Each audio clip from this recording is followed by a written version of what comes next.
It's time for Access the Experts from the University of Nebraska at Omaha with your host, Brandon Axamit.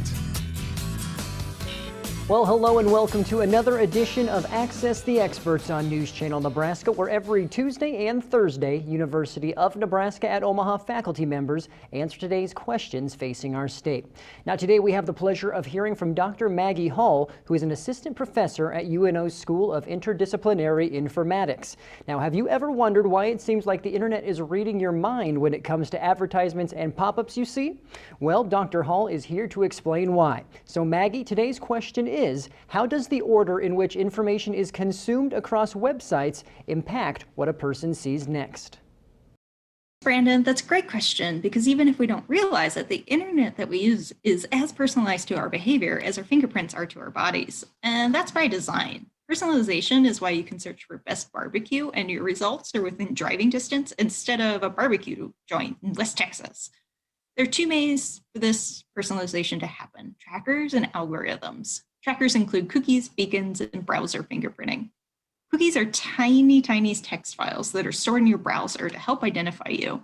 They use that information to remember your preferences, help you log in faster, power your custom settings. Cookies are the reason that you can search for something on Amazon and see it on Facebook. Now, beacons work similarly, but they use pixels instead of files. Browser fingerprinting is an incredibly accurate method of identifying unique browsers. Websites collect information about your active settings, like browser version, operating system, time zone, language, screen resolution. And while that doesn't sound like information that's valuable, research suggests that only 1 in 286,777 other browsers will share the same fingerprint as another user. When a company owns a lot of sites, like Berkshire Hathaway, Nebraska Furniture Mart, and Geico, they can collate your activities to tailor their positioning of offers, like new home insurance or deals on furniture sets. Trackers alone do not change the content of what you'll see, they just make it more specific to you and your interest. Page-level specificity comes in with in-page algorithms. Algorithms learn based on your behavior, then they make subtle changes to the content that you're more likely to enjoy.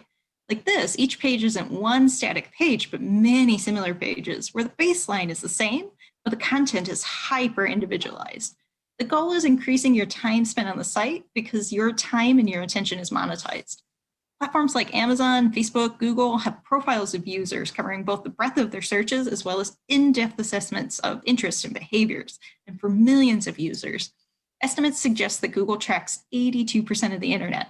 And Netflix has over 76,000 microgenres. And if you can compound that at scale, then it becomes clear that hyper-personalization means the internet is no longer worldwide, but completely tailored to you. If you'd like to learn more or get in touch with me, please visit unomaha.edu.